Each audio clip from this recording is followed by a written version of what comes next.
isa pang pagkakataon, ipinakita ni Congressman Manny Pacquiao na hindi lang siya sa boxing ring astig, kundi pati sa kantahan.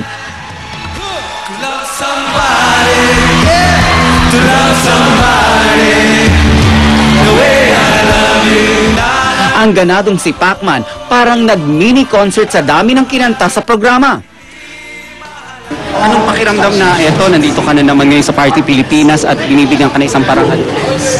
Masaya ako at kasama ko naman yung mga kapuso natin at nandito mainit na pagsalubong sa akin.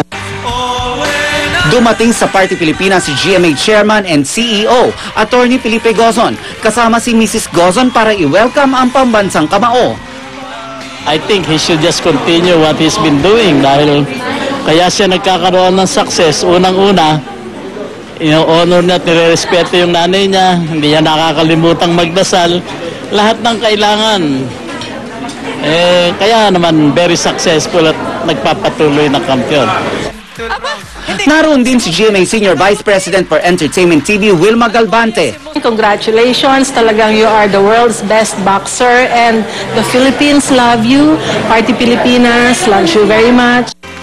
Pagkatapos mag-guest sa Party Pilipinas, biyaheng Jen